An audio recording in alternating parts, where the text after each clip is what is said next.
Welcome to Hannah's Heart. So Hannah, she's just one of the women who did struggle with infertility in the Bible. No matter who we are, we can be inspired by the fact that Hannah took her pain to God, and God heard her and was with her. So when she was praying at the temple, she had been weeping and not eating, and her lips were moving, but her eyes were closed, and the priest was like, "Hey, why are you drunk at the temple?" It can become an obsession when you want a child so deeply. And desiring that baby and to be a mama. Every holiday, every Mother's Day. This is not a show that's going to promise you a certain outcome, but this is a show that says, however God answers your cry, we know that He's enough.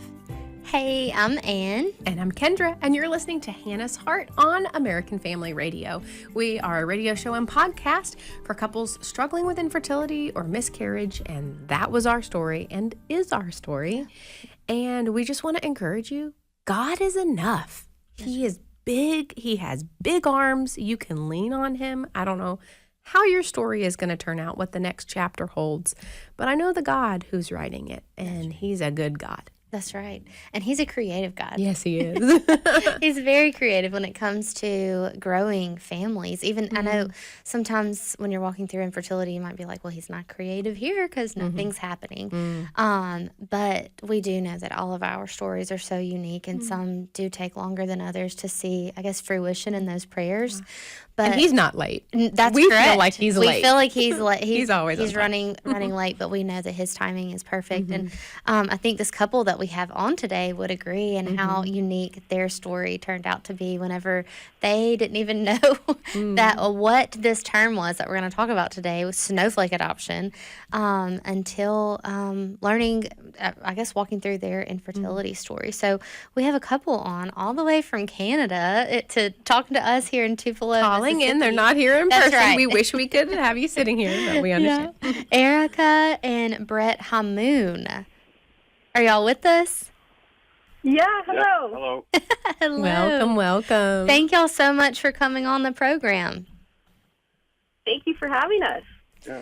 Well, it's an honor, and we really just want to get to know you guys. And Kendra has talked with y'all at some point or another, and then I know me and Erika have been talking over email, and I've gotten to see y'all sweet little baby girl through Look, they have had pictures. a lot of life happen since we talked and chatted, so I have to catch up on all this amazing God story.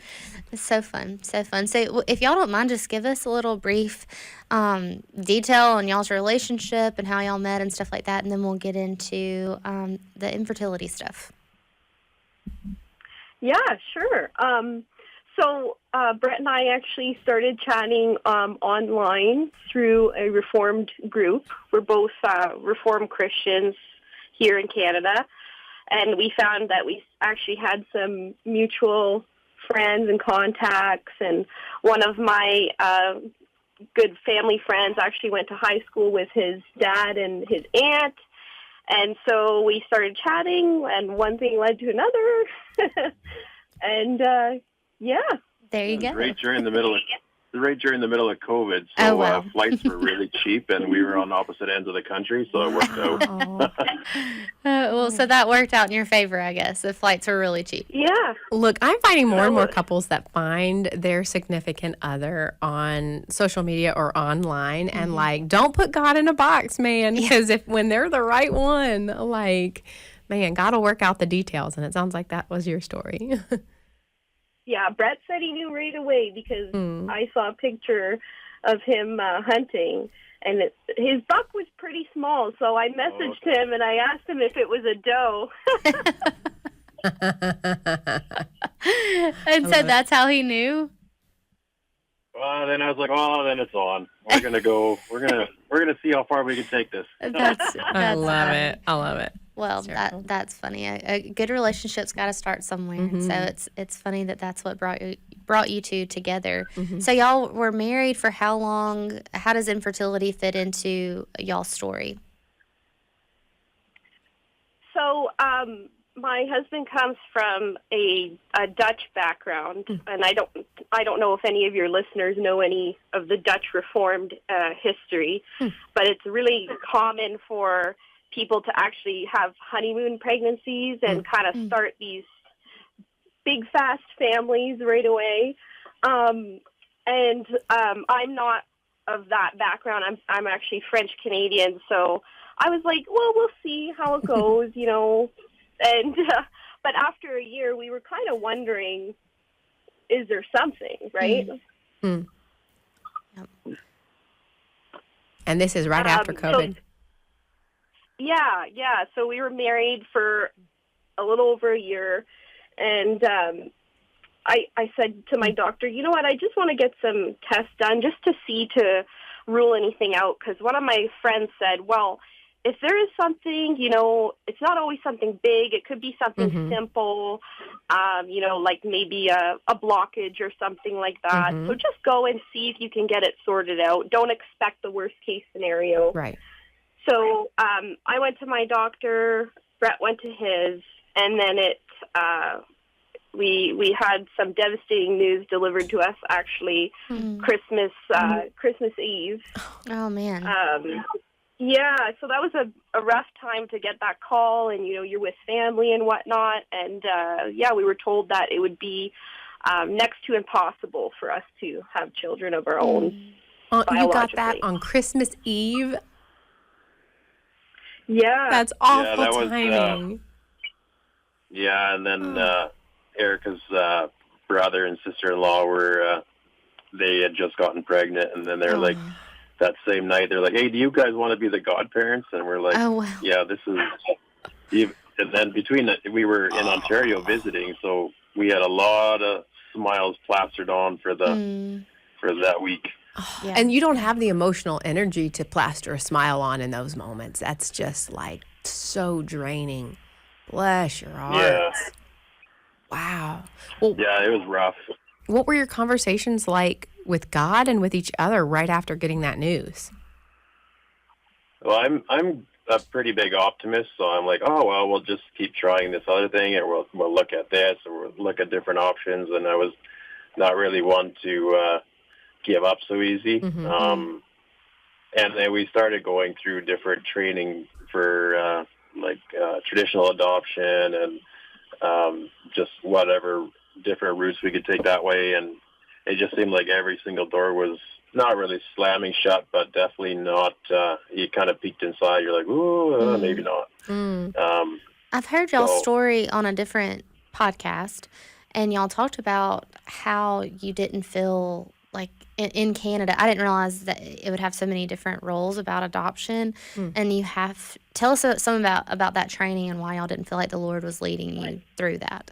Yeah, because in Canada they they argue that it's not political, but it is. It's so first of all, the name is called Pride Training. Oh gosh. And then they'll argue against it, and they'll say, "Oh, well, it's not. We don't mean that. It's parental responsibility." I don't know what it stands for, but they try to make it sound like something good. But we all know what they are implying by that mnemonic, right? Sure. Or that acronym. And so you kind of go in with that mentality, and then in Canada, most of the kids that are eligible for adoption are Indigenous. And then in that case, you're not actually allowed to adopt them fully. Oh, wow. So you can take guardianship of these children, but you're always subject to what the family wants, what the band wants. You're obligated to take them to functions like powwows, where maybe there'd be spiritual things that we don't align with ourselves.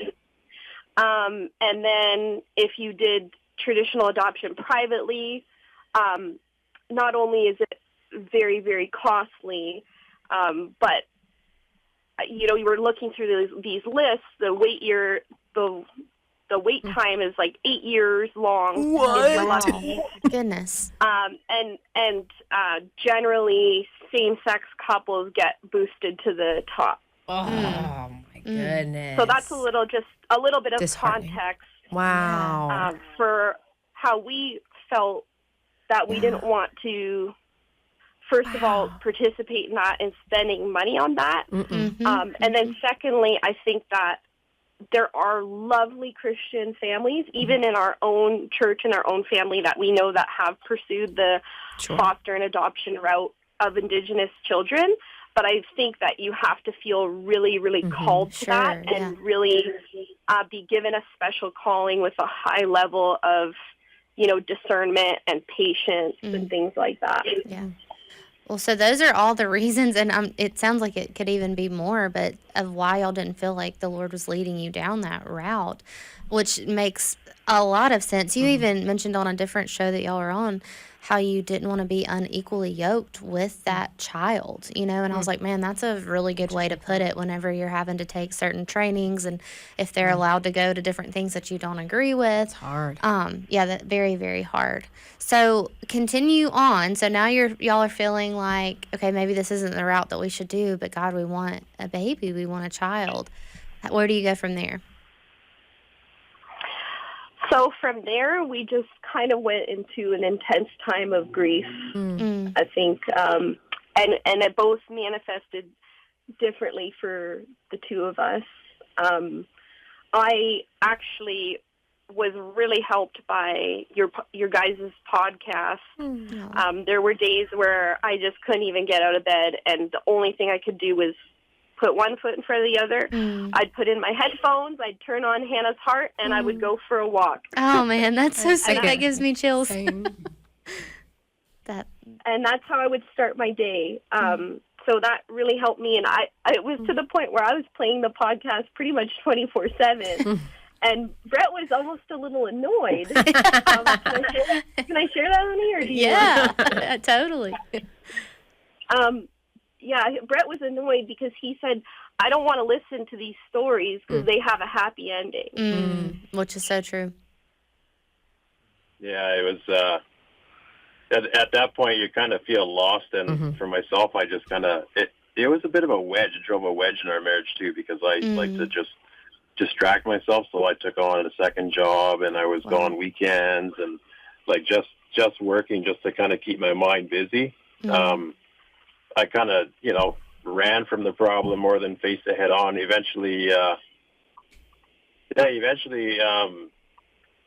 when Erika started talking about embryo adoption and that being an option, then I kind of had to slow things down and actually, come to terms with where we were at and how it would work. And so that was a bit of I felt like my grieving process happened later than Erika's. Like Erika was already past the grief stage, focused more on what's next, and I just shoved that under the carpet, and then I tripped over the edge of the rug, so to speak, one day, and so had to deal with it. So so embryo adoption.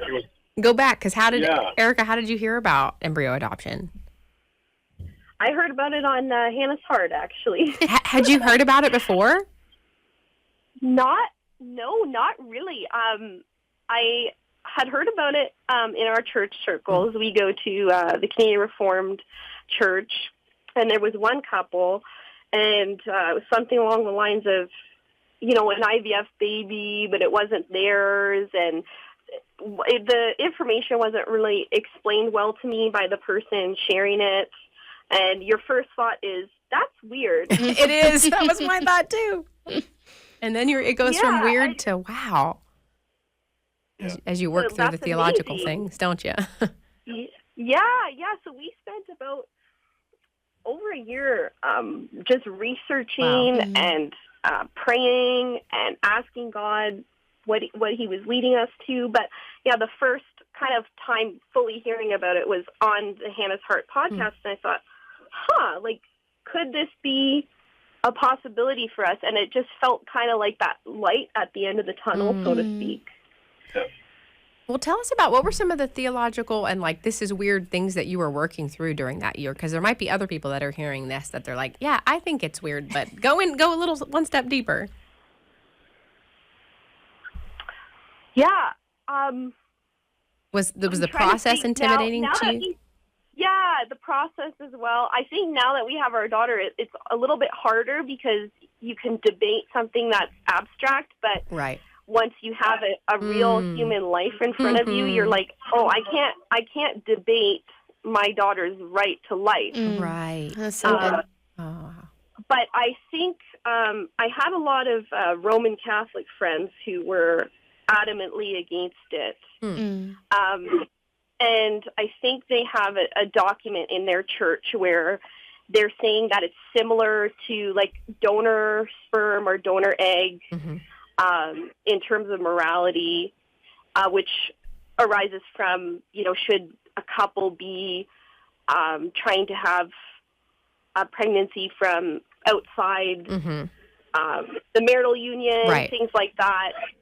But then at the end of the day, both of us felt, no, this is a child, especially Right. It's already a life. Yeah, it's already a life. It's their own. That's why they call it Snowflake, right? They have their own DNA. When they take them out of the cryopreservation, they rapidly start to grow again. A blastocyst is 5 to 8 days old. This is a baby. This is we can't negotiate whether this baby deserves a chance at life. That's right. For the people that want to give them that life. And we just felt that it was completely different than using donor gametes, like an egg or a sperm, for example. Yeah. Because this is an individual person with the right to have a life. Yeah. And just for any of our Totally listeners who are not aware of some of the terminology of snowflake adoption and what that means, this is not surrogacy. No. This is not, like you said, egg donor or sperm donor. This is through the process of IVF, extra, I'm going to call them extra. I hate to use that word, but additional embryos were created with no plan. Yeah. And then they're left in the freezer without a home. And they are humans. Right. These are babies. These are babies that have already been created. We've had someone on the program that, if I'm remembering right, another girl named Hannah. She was frozen, I think, 28 years. That's incredible. I'm pretty sure. If I'm right, it was over 20. I know that, and I think the number was 28 years that she had been frozen. Before she was then transferred into her mother and her. That was actually the first case of snowflake adoption. That's insane. And we've had them on the program before too. And once these families decide to do IVF, the snowflakes come from the babies that they ended up not using. Yeah. And so now, just in America, we have over 1 million snowflakes, embryos that need to be adopted. They are frozen right now. That a lot of families, if I'm understanding right, you can decide what to do with them. Yeah. If you're like, okay, we're done, you can either choose to freeze them indefinitely, like but you have to continue to pay that fee every year or monthly, however. You can choose them to go to science research, which is destroying them. Correct. Destroying human life. Or you can choose for them to be discarded, which is the same thing. Or now you can choose for them. Where are you going with this? I'm not even going to all that yet. That's y'all got to go to a different episode to hear what all the other options are now. But you can choose for them to be adopted. Yeah. And to me, that is the only choice. Yeah. And I know that can be hard. Yeah. But, life-affirming option to allow your embryos that you were not planning on using to be adopted. So you guys settled on, okay, we want to pursue this. Now, how did you go about, what were the next steps? So, we had some highs and lows in that because we looked first, of course, our own country. And then we were brought back to kind of this just having a totally different worldview from the organizations we were working with. Wow. And because we knew that other people were going to, kind of not question, but how would you say that, honey? Well, there's a certain, within the religious background, there's a certain amount of ethics in it too, right? And they're like, oh, well, where's this baby coming from, and this and that, and when we decided to go through the NEDC, it's always a confidence builder, and it's just a reassurance too when you look at their values of who can adopt and who meets the criteria, and it's not, and like they're very based more into on the biblical side of what a family should look like. Mm-hmm. And when you see that openly on the website and talking with individual or people from there, Mm-hmm. You just get a overwhelming sense of like these are not just your average medical team trying to make money here. Right. These are people that actually care about the value of human life and the sanctity of it, and just with that, once we got that information from them, then it was a no-brainer. We prayed about it, but we already knew like this is where God was calling us to go, and this is exactly what we wanted to do. And if there was a chance at us starting a family, this is the way we wanted to do it. Yeah, we didn't want to do it any other way, because I think a big thing for me, too, is not just morals or Christian worldview, but even philosophically, when you look at a problem, you want to say, what's the full conclusion to this idea that I have? And I think if we say embryo adoption is good and beautiful and wonderful, and it's a perfectly good alternative for people who are going to these medical clinics that are not using fertility medicine responsibly, then we're creating all these extra embryos still with little regard for That's right. what are these children going to think and feel when they grow up, when they're aware. And so for us, seeing that the NEDC specifically has on their statement that they hope the need for their organization doesn't exist one day, because they want responsible fertility practices to be the norm, and that we should be putting, the kids first in all of this. For sure. And Will you so tell us what the NEDC is? What that stands for? Oh, sorry. The National Embryo Donation Center. So it's an organization. I believe it was founded in Tennessee. I might be wrong on that, but their main office was there, and they're expanding across the states now. But from what I know, anybody can donate their embryos to that organization. They have both closed adoption and open adoption options, depending on what people feel is best for them and their families. And then they're affiliated with, I think, 2 or 3 clinics in the U.S. They will not ship, so to speak, the embryos outside the country, because that's just too dangerous for the embryos.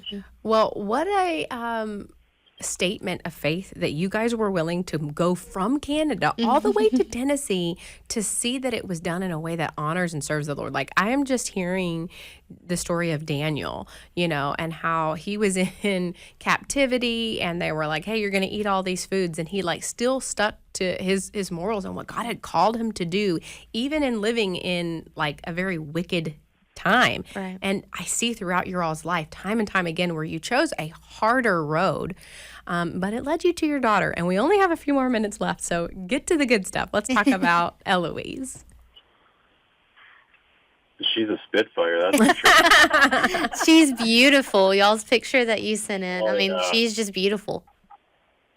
Yeah, every time it's such it tugs on your heart so much when a couple weeks ago I left for work, and Erika said as soon as I closed the door, then she started bawling. And then every time I come home, or if I go into her room in the morning to pick her up, and she's got the biggest smile on her face, always happy to see you, and she's starting to say mama and dada now, I and love it's it. just It's the best. Yeah, she's a big daddy's girl. Well, and y'all share about, as soon as you had her, from what it sounded like in your other interview, y'all immediately both felt bonded to her. Is that right? Oh yeah. Right away. I mean, giving birth to your adopted child, I don't think there's anything more close to the gospel than that, right? That Jesus chose us and loved us from the very beginning. That's right. And, God ordained for us to be Eloise's parents. Wow. And we couldn't love her anymore. She feels, I grew her inside of me. She feels as if she's flesh of my flesh and bone of my bones. Mm. And I couldn't be any closer with her. I love her. She's beautiful, and she's such a blessing to us. And anyone who is pursuing this option, I really encourage them to think about embryo adoption. I love that. But I do love that embryo adoption. It's not part of our story, but I mean, it's near and dear to my heart now. And any way we can support it, we want to encourage people to pursue that if that's what the Lord's calling them to do. And what a blessing. What a blessing obedience has brought into your life. And I know that's the Lord's favor and kindness and graciousness to you. But I can't wait to look at these pictures of Eloise when we're done. You guys, thank you so much for coming on Hannah's Heart, and we will see you back next week.